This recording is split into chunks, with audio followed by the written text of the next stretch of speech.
बिस्मिल्लाहिर्रहमानिर्रहीम। अस्सलामुअलैकुम वरहमतुल्लाहि वबरकातुहू। मेरा नाम होम्योपैथिक डॉक्टर मोहम्मद खुर्रम है और मैं एक क्लासिकल होम्योपैथिक डॉक्टर हूँ। ये वीडियोस मैं सिर्फ होम्योपैथिक डॉक्टर्स और होम्योपैथिक स्टूडेंट्स के लिए बना रहा हूँ। इस वीडियो का उन्वान है why homeopathic softwares necessary for doctors. थोड़ी सी ये वीडियो बाकी टॉपिक से हट के है, लेकिन ये बहुत ज़रूरी है हमारे होम्योपैथिक डॉक्टर्स के लिए और यंग डॉक्टर्स के लिए जो ख़ासकर अभी एजुकेशन ले रहे हैं और डॉक्टर्स बन रहे हैं और या डॉक्टर्स बन चुके हैं और अपना क्लिनिक रन कर रहे हैं। उनके लिए ये बहुत इम्पॉर्टेंट वीडियो है। इसको बड़े गौर से सुने और जो मैं कह रहा हूँ उस पर अमल करें। जब आप उस पर अमल करेंगे तो इंशाअल्लाह आपको रिजल्ट्स भी मिलेंगे और आप थोड़ा सा मुनफरिद होंगे दूसरे डॉक्टर्स की से, जो एक टिपिकल डॉक्टर्स हैं जो किताबों से ही सिम्टम्स लेते हैं और बड़ा मुश्किल हो जाता है। उनसे आप थोड़ा सा डिफरेंट हो जाएंगे और आप दुनिया के साथ चलेंगे। जैसे कि आपको पता है, इस वीडियो का उन्वान उससे अंदाज़ा हो गया है कि सॉफ्टवेयर के बारे में मैं इसके बारे में बता रहा हूँ कि डॉक्टर्स के लिए वो क्यों ज़रूरी है। क्योंकि अब हम जिस दुनिया में रन कर रहे हैं, सरवाइव कर रहे हैं, वो सब टेक्नोलॉजी से अटैच है और टेक्नोलॉजी लाजमी हमें आनी चाहिए और हमें दुनिया के साथ चलना चाहिए। हमें वो पुराने होम्योपैथ की तरह प्रैक्टिस नहीं करना चाहिए जिनके पास बड़ी बड़ी मोटी मोटी बुक्स होती हैं और वो बेचारे एक सिम्टम ढूंढने के लिए दो दो दिन लगा देते हैं। अब टेक्नोलॉजी आगे चले गई है। अब मुख्तलिफ तरह के सॉफ्टवेयर्स आ चुके हैं जो कि आपकी केस टेकिंग जो दिनों में होती थी वो अब मिनटों में हो जाती है। उसके लिए आप को थोड़ी बहुत एफर्ट्स करनी पड़ेगी, थोड़ा बहुत आपको उसके बारे में सीखना पड़ेगा, आपको उस पर अबूर हासिल होना पड़ेगा और आप उसके साथ अपने पेशेंट के केस टेकिंग कर सकते हैं। अब मैं थोड़ा सा आपको डिफरेंट बता दूं कि हमारे यहाँ जो पुराना होम्योपैथ डॉक्टर है वो किस तरीके से केस टेकिंग करता है और एक न्यू कमर डॉक्टर जो दुनिया के साथ चल रहा है, जो टेक्नोलॉजीज़ के साथ चल रहा है और जो फास्ट है दुनिया की रेस में हिस्सा जिसने लिया हुआ है और वो अपने पेशेंट्स को किस तरीके से डील कर रहा है, इसमें थोड़ा सा मैं फ़र्क बताऊँ। हमारा जो पुराना होम्योपैथ है वो पुरानी बुक्स उठाता है और बुक्स में से मुख्तलिफ सिम्टम्स को एक कागज़ पे नोट करता है और उन कागज़ पे नोट करने के बाद वो उनको ढूंढता है। उनकी 40-40, 50-50 साल की प्रैक्टिस है, लेकिन वो केस टेकिंग में उनको बहुत टाइम लग जाता है। लेकिन अब आजकल जो ओल्ड एज डॉक्टर्स हैं वो भी सॉफ्टवेयर यूज़ करते हैं, सॉफ्टवेयर की तरफ आ रहे हैं। यंगस्टर तो आ रहे हैं क्योंकि हमारे पास सिर्फ एक लैपटॉप होना चाहिए और आजकल तो सॉफ्टवेयर मोबाइल में भी आ गए, लेकिन एज ए डॉक्टर आपके पास एक लैपटॉप होना चाहिए जिसमें सॉफ्टवेयर होना चाहिए। अच्छा, थोड़ा सा मैं आपको एक चीज़ बताऊं कि सॉफ्टवेयर आपने क्यों लेना है और क्यों इस्तेमाल करना है। उससे उसका फ़ायदा ये है कि देखिए जी, जैसे पहले पुरानी गाड़ियाँ आती थी और उसमें मैनुअल गियर होती थी, उसके शीशे भी ऑटोमेटिक नहीं होते थे, मैनुअल कार जिसको कहते हैं, तो उसमें आपको बड़ी मुश्किलात होती थी। अब जो जो टाइम गुजरा तो कंप्यूटराइज कार्स आनी शुरू हो गई, उसमें ऑटोमेटिक गाड़ियाँ आ गई हैं। बटन से आप बटन दबाते हैं तो शीशा खुल जाता है, बटन दबाते हैं तो आपकी गाड़ी स्टार्ट हो जाती है, बटन दबाते हैं तो गाड़ी चलने लग जाती। तो ये दुनिया के साथ चल रहा है। अब पुराने जो होम्योपैथ उनके पास जो बुक्स थी और वो जो बुक्स हैं उसमें सिम्टम्स नहीं मिलते। एक रेपेटी पे तो कोई काम ऐसे हो ही नहीं सकता कि एक होम्योपैथ डॉक्टर है और वो मुख्तलिफ रेपेटीज़ को फॉलो कर, वो एक ही रेपेटी पे उसने पूरी ज़िंदगी गुजार दी होती है। अक्सर आपने सुना होगा जो कैंट रेपेटी है, बस उसी पे सारी दुनिया काम कर रही होती, बाकी रेपेटीज़ का किसी को कुछ पता ही नहीं। पहला काम। दूसरा काम ये करना है आपने कि आपने एक सॉफ्टवेयर, कोई भी XYZ, मैं सॉफ्टवेयर के नाम को प्रमोट नहीं कर रहा, मैं सॉफ्टवेयर्स को प्रमोट कर रहा हूँ, होम्योपैथिक सॉफ्टवेयर्स को प्रमोट कर रहा हूँ जो कि आपके लिए आपकी ज़िंदगी में आसानी पैदा करेगा। सबसे पहला काम ये करना है कि आपने सॉफ्टवेयर ख़रीदना है। देखें जी, आप अपने क्लिनिक के लिए टेबल भी लेते हैं, कुर्सियाँ भी लेते हैं, अपना चेयर भी लेते हैं, आप अपने क्लिनिक पे अच्छे खासे पैसे खर्च कर देते हैं। जो असल चीज़ है आप उस पर पैसा खर्च नहीं करते। हमारे यहाँ, हमारे पास जब पेशेंट आता है उसको आपके क्लिनिक से कोई गर्ज नहीं होती, उसको आपके इलाज से गर्ज होती कि आप उसको इलाज किस तरह का दे रहे हैं, उसको रिजल्ट्स दे रहे हैं नहीं दे रहे। तो सबसे पहले यंगस्टर या होम्योपैथिक डॉक्टर्स जो दुनिया के साथ चलना चाहते हैं तो वो सबसे पहला काम ये करें कि एक होम्योपैथिक सॉफ्टवेयर ख़रीदें।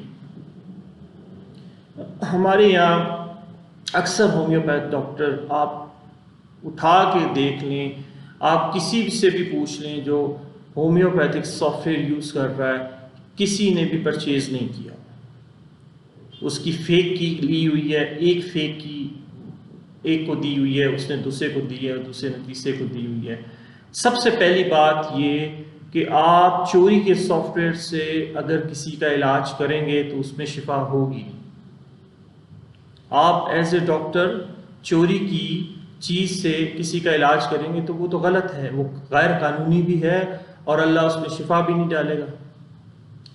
आप किसी भी बड़े से बड़े डॉक्टर को उठा के देख लें जो सॉफ्टवेयर यूज़ कर रहा होगा, आप कभी उससे सवाल करें, डॉक्टर साहब ये जो सॉफ्टवेयर आप यूज़ कर रहे हैं XYZ कोई भी सॉफ्टवेयर, ये आया आपने ख़रीदा था या आप इसकी कोई की यूज़ कर रहे हैं? कहेगा जी मैंने इसकी की यूज़ की, और वो कीज़ एक दूसरे को कीज़ बेच रहे होते बाकायदा। एक तो चोरी, ऊपर से सीना जोरी। मतलब एक तो आप सॉफ्टवेयर चोरी का यूज़ कर रहे हैं, कंपनी को नुकसान दे रहे हैं, जिसने उस सॉफ्टवेयर को बनाया उस बेचारे ने लाखों डॉलर्स लगा के सॉफ्टवेयर को बनाया और आपने किसी हैकर ने उसकी की को बाहर लोगों को दे दिया और उसको बेचना शुरू कर दिया। अब एक सॉफ्टवेयर अगर बाज़ार में 2 लाख रुपए का मिलता है तो वो 5-5, 3-3, 2-2 हज़ार रुपये में उसकी की मिल रही है, और आप जब लेंगे तो आपकी पहली बुनियाद ही गलत हो जाएगी। आप एज ए डॉक्टर चोरी की जब चीज़ इस्तेमाल करेंगे तो आपके हाथ में शिफा नहीं होगी। ठीक है जी। और दूसरी बात ये, मुझसे सवाल आएगा कि डॉक्टर साहब आप भी सॉफ्टवेयर यूज़ करते हैं, तो आया आपने सॉफ्टवेयर ख़रीदा है या चोरी का इस्तेमाल करते हैं? तो अल्हम्दुलिल्लाह मैंने बाकायदा सॉफ्टवेयर इंडिया से परचेज़ किया है और इसकी अच्छी खासी प्राइस है जो आप सुन के हैरान हो जाएंगे, और वो पूरी दुनिया का उसमें आपका रिपर्टीज़ हैं, पूरी दुनिया की आपका उसमें अथेंटिक नॉलेज, ठीक है, जो मैं आपको नॉलेज देता हूँ, अथेंटिक नॉलेज आपको देता हूँ। तो अल्हम्दुलिल्लाह इंसान वो काम करे जो दूसरे को भी उस तरफ लगाए। तो पहली बात ये, अल्हम्दुलिल्लाह मेरे पास जो सॉफ्टवेयर है वो परचेज़ किया हुआ है और उसकी बाकायदा रसीद है, और बाकायदा मैं रजिस्टर हूँ सॉफ्टवेयर में, और बाकायदा मैं उस सॉफ्टवेयर को एलिजिबल हूँ इस्तेमाल करने को। उसकी मैंने पूरी फ़ीस दी हुई है ताहयात मैं उस सॉफ्टवेयर का एक तरह एलिजिबल हूँ उसको इस्तेमाल करने, और मेरा यूज़र है। अगर किसी को कोई प्रॉब्लम हो तो मुझसे पूछ सकता है, मैं उसको बता सकता हूँ और वेरीफाई कर सकता हूँ कि डॉक्टर साहब आप जो बात कर रहे हैं पहले आपने ऊपर अप्लाई किए। तो मैंने अल्हम्दुलिल्लाह अपने ऊपर पहले दिन से अप्लाई की। मैंने कोई भी आज तक ज़िंदगी में कोई भी सॉफ्टवेयर गलत इस्तेमाल ही नहीं किया। एक ही सॉफ्टवेयर इस्तेमाल किया, उस पर मेहनत की और सारी ज़िंदगी कर रहा हूँ और आगे भी कर रहा हूँ, और उस सॉफ्टवेयर पे मैंने उसको परचेज़ किया और डॉलर्स में परचेज़ किया। ठीक है जी, पहली बात। तो आपसे रिक्वेस्ट है कि आप दाने डॉलर्स में, लेकिन आप ये कोशिश करें कि आप जब एक क्लिनिक बनाते हैं या आप एक डॉक्टर हैं होम्योपैथिक, तो आप जब और चीज़ों पे पैसे खर्च कर सकते हैं, अपने क्लिनिक में एसी लगा सकते हैं, बड़ी बड़ी अलमारियां लगा सकते हैं, टेबल रख सकते हैं, अपने क्लिनिक को फर्निश कर सकते हैं, तो आप वो चीज़ लाजमी ख़रीदें जो आपके और आपके पेशेंट के लिए आसानी और आपके नॉलेज में इजाफा करे। पहला काम। तो आज से सारे डॉक्टर्स जो फेक सॉफ्टवेयर इस्तेमाल कर रहे हैं उनको चाहिए कि पहले वो तौबा करें और ये सोचे कि यार हम अगर कोई फेक सॉफ्टवेयर से किसी पेशेंट का इलाज कर रहे हैं तो हम तो किसी कंपनी को नुकसान दे रहे हैं, और एक बंदे को हम नुकसान दे रहे हैं और दूसरों को फ़ायदा दे रहे हैं, तो क़यामत के दिन वो कंपनी वाले खड़े हो जाएंगे और आपसे उस चीज़ का हिसाब मांगेंगे और आपको देना पड़ेगा। ठीक है। अच्छा, तीसरी बात ये कि हमारे यहाँ पाकिस्तान में और इंडिया में ये अलमिया है कि ख़ासकर पाकिस्तान में अलमिया है कि यहाँ हमारी जो होम्योपैथिक की बुक्स हैं उसको उर्दू में ट्रांसलेशन किया जाता है, और उर्दू में ट्रांसलेशन कौन करता है? ये डॉक्टर नहीं करता। हमारा होम्योपैथिक डॉक्टर इस लेवल पे नहीं है कि वो इंग्लिश को उर्दू में ट्रांसलेशन करे और वो जो है ना दे सके। वो एज इट जो इंग्लिश की बुक होती है उसको एज इट किसी को दे देते हैं, वो उसको उर्दू में ट्रांसलेशन कर देता है और उसमें कुछ थोड़ी बहुत मिक्सिंग करके वो बुक आपकी पब्लिश हो जाती है, लेकिन वो ऑथेंटिक नहीं होती, वो कॉपीराइट में भी आ सकती। तो मेरा तीसरी बात ये है अपने होम्योपैथिक डॉक्टर्स से, जी मैं यंगस्टर से मुखातिब हूँ, जो यंगस्टर डॉक्टर्स हैं उनसे मुखातिब हूँ, क्योंकि यंगस्टर्स के लिए ये सॉफ्टवेयर और ये चीज़ें हैं, क्योंकि जो ओल्ड स्कूल ऑफ थॉट के डॉक्टर्स हैं वो इस चीज़ को नहीं मानेंगे, ना इस चीज़ को आगे लेके जाएंगे, क्योंकि उन्होंने अपनी ज़िंदगी गुजार ली हुई है। 40-50 साल उनकी प्रैक्टिस को हो चुका है और वो कभी भी नहीं अपनी 40-50 साल की प्रैक्टिस को इम्प्रूव करेंगे या उसको रिवर्स करेंगे। तो मैं यंगस्टर से मुखातिब हूँ, यंग डॉक्टर से मुखातिब हूँ जो इस फील्ड में यंग हैं और वो दुनिया के साथ चलना चाहते हैं, मैं उनको ये बातें बता रहा हूँ।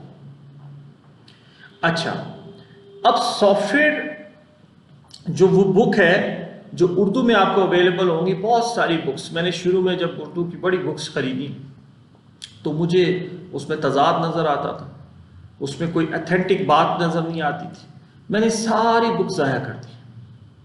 मैंने जब सॉफ्टवेयर ख़रीदा तो मैंने सब बुक को ज़ाया कर दिया, क्योंकि मुझे उसमें कोई अथेंटिक बात नज़र ही नहीं आ रही होती थी। उसमें कोई आप उसको वेरीफाई नहीं कर पा रहे होते थे कि ये बात हनीमन ने कही है, केंट ने कही है, किसी और ने कही है, बस वो लिख दी जाती थी, उसकी कोई वेरिफिकेशन नहीं होती थी और आपको रिजल्ट्स भी नहीं आते थे। तो लिहाजा मैंने फिर एक सॉफ्टवेयर ख़रीदा और उस सॉफ्टवेयर पे मेहनत की और बहुत सालों से मेहनत कर रहा हूँ और उस पर मुझे अबूर हासिल हुआ, और उसमें दुनिया जहान का नॉलेज है। जितने सॉफ्टवेयर होते हैं उसमें दुनिया जहान का नॉलेज होता है और अथेंटिक होता है। आप कोई लाइसेंस्ड सॉफ्टवेयर जब ख़रीदते हैं तो वो लाइसेंस्ड सॉफ्टवेयर के मायने ये होते हैं कि उसमें जो भी नॉलेज है वो वेरीफाइड होता है और अथेंटिक होता है। ठीक है। लेकिन आप कोई अगर बुक ख़रीदते हैं तो वो वेरीफाई नहीं होती है, उसकी कॉपी टू कॉपी आपको बाज़ार में अवेलेबल होती है। और अक्सर बुक्स इंडिया से आती हैं जिसको यहाँ हमारे पाकिस्तानी डॉक्टर्स पब्लिश कर देते हैं, अपने नाम से सिर्फ नाम चेंज कर देते हैं और उर्दू में डाल देते हैं उसको, जो कि ठीक नहीं। अच्छा, चौथी बात ये है कि आपने अगर इंग्लिश की कोई बुक पढ़नी भी है, आपने होम्योपैथी की कोई बुक पढ़नी भी है, तो आपने कौन सी बुक पढ़नी? सबसे पहले आपने उसकी ओरिजिनल बुक पढ़नी। ओरिजिनल से मुराद जो ओरिजिनल फॉन्ट में लिखी हुई है, जो उस डॉक्टर ने जिस डॉक्टर ने उसको लिखा है वो उसकी ओरिजिनल राइटिंग में ओरिजिनल बुक है। ओरिजिनल राइटिंग से मुराद उसने हाथ से नहीं लिखी हुई है, वो अथेंटिक बुक है, वो बाजार में या पूरी दुनिया में अवेलेबल है। ठीक है। लाइसेंस बुक आपने पढ़नी है, जैसे मुख्तलिफ आपने जो जिसमें होम्योपैथिक का नॉलेज है वो लेनी। ठीक है। जिसमें एलन की नोट्स हैं ये आपको मिल जाएंगे, लेकिन उर्दू में नहीं। इंग्लिश के ओरिजिनल एलन की नोट ओरिजिनल बुक आपने अगर आपने पढ़नी है तो ओरिजिनल एलन की नोट्स लें। डॉक्टर कैंट की ऑब्जर्वेशंस पढ़ें, डॉक्टर कैंट को पढ़ें, डॉक्टर विलियम को पढ़ें। ठीक है जी। ये मुख्तलिफ डॉक्टर्स हैं, इसमें कितने 100 डॉक्टर्स हैं, एक डॉक्टर नहीं है। डॉक्टर एलन को पढ़ें, ठीक है ना, और डॉक्टर हेरिंग को पढ़ें। ये आपने अपने आप को अपडेट करना है। ऐसे नहीं है कि जी आपने सिर्फ एक बुक पढ़ ली। डॉक्टर लिपि को पढ़ें। अब ये जो बुक्स हैं ये आपको ऑनलाइन मिल जाएंगी। डॉक्टर बोरिक को पढ़ें, ठीक है, हानीमन को पढ़ें डॉक्टर, लेकिन इनकी जो बुक्स हैं वो ओरिजिनल बुक पढ़नी है। आपने ये नहीं लेना कि जी मैं बाज़ार में जाऊंगा और मुझे उर्दू वाली बुक चाहिए, उर्दू वाली बुक डालें। हमारे यहाँ डॉक्टर्स क्या कर रहे हैं, अपने तजर्बे डाल रहे हैं। आपने किसी डॉक्टर का तजर्बे वाली बुक नहीं पढ़नी, कोई टोटका नहीं पढ़ना। आपने ओरिजिनल बुक लेनी है। जैसे एलन की नोट्स अगर आप पढ़ रहे हैं तो आप देखिए कि एलन की नोट ओरिजिनल बुक कहाँ है। आप ओरिजिनल बुक आपको मिल जाएगी, थोड़ी सी महंगी मिलेगी लेकिन ओरिजिनल मिलेगी। और आपको इंग्लिश पे अबूर हासिल होना चाहिए। जो उन्होंने इंग्लिश में बात की हुई है वो आप उसको उर्दू में ट्रांसलेशन नहीं कर सकते, ठीक है। तो ये चीज आप करें। अच्छा, सॉफ्टवेयर क्या करता है, और आपका आम जब आपके पास पेशेंट आता है आप उसको कैसे उसको प्रिपेयर करते हैं।